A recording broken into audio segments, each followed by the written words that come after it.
ಜಾಮೀನು ಮಂಜೂರಾಗಿ 24 ದಿನದ ಬಳಿಕ ಚೆನ್ನಯ್ಯ ಅಲಿಯಾಸ್ ಬುರುಡೆ ಚೆನ್ನಯ್ಯನಿಗೆ ಶಿವಮೊಗ್ಗ ಕೇಂದ್ರ ಕಾರಾಗೃಹದಿಂದ ಬಿಡುಗಡೆ ಭಾಗ್ಯ ಸಿಕ್ಕಿದೆ. ಇವತ್ತು ಬೆಳಗ್ಗೆ ಆತನ ಪತ್ನಿ, ಸಹೋದರಿ ಮತ್ತು ವಕೀಲರು ಚೆನ್ನಯ್ಯನನ್ನ ಜೈಲಿನಿಂದ ಕರೆದೊಯ್ದಿದ್ದಾರೆ. In my world of cinema, all I had was a dream and where I wanted to be and the will to work hard for it, real hard. And who can understand this better than Rohan Corporation? After all, it has only taken them 30 years of hard work, passion and dedication to have built success. Rohan Corporation India Private Limited, signature of trust. ಧರ್ಮಸ್ಥಳದಲ್ಲಿ ನೂರಾರು ಶವಗಳನ್ನು ಹೂತಿದ್ದೇನೆ ಅಂತ ಆರೋಪಿಸಿ ವ್ಯಕ್ತಿಯೊಬ್ಬ ಪ್ರತ್ಯಕ್ಷವಾಗಿದ್ದ. Mask ಧರಿಸಿ ತನಿಖಾ ತಂಡಕ್ಕೆ ಶವಗಳನ್ನು ಹೂತಿಟ್ಟ ಜಾಗ ತೋರಿಸುತ್ತಿದ್ದ.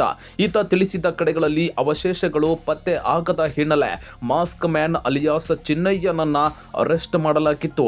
ಬೆಳ್ತಂಗಡಿ ನ್ಯಾಯಾಲಯದಲ್ಲಿ ಈತನ ವಿಚಾರಣೆ ನಡೆಯುತ್ತಿತ್ತು. ಸುರಕ್ಷತೆ ದೃಷ್ಟಿಯಿಂದ ಬುರುಡೆ ಚಿನ್ನಯ್ಯನನ್ನ ಶಿವಮೊಗ್ಗದ ಕೇಂದ್ರ ಕಾರಾಗೃಹದಲ್ಲಿ ಇರಿಸಲಾಗಿತ್ತು. 4 ತಿಂಗಳಿನಿಂದ ಜೈಲಿನಲ್ಲಿ ಇದ್ದ ಚಿನ್ನಯ್ಯನಿಗೆ ದಕ್ಷಿಣ ಕನ್ನಡ ಜಿಲ್ಲಾ ನ್ಯಾಯಾಲಯ ನವೆಂಬರ್ 24ರಂದು 12 ಷರತ್ತುಗಳೊಂದಿಗೆ ಜಾಮೀನು ಮಂಜೂರು ಮಾಡಿತ್ತು. ಆದರೆ ಬಾಂಡ್ ಮತ್ತು ಶ್ಯೂರಿಟಿ ನೀಡಲು ಯಾರೂ ಮುಂದೆ ಬಾರದ ಕಾರಣ ಬಿಡುಗಡೆ ಸಾಧ್ಯ ಆಗಿರಲಿಲ್ಲ. ಬುಧವಾರ ಆತನ ಪತ್ನಿ ಮಲ್ಲಿಕಾ 1 ಲಕ್ಷ ರೂಪಾಯಿ ಬಾಂಡ್ ಮತ್ತು 2 ಜಾಮೀನುದಾರರಿಂದ ಬೆಳ್ತಂಗಡಿ ಪ್ರಧಾನ ಹಿರಿಯ ವ್ಯಾವಹಾರಿಕ ನ್ಯಾಯಾಲಯಕ್ಕೆ ಶ್ಯೂರಿಟಿ ಕೊಡಿಸಿ ಕಾನೂನು ಪ್ರಕ್ರಿಯೆ ಪೂರೈಸಿದ್ದಾರೆ.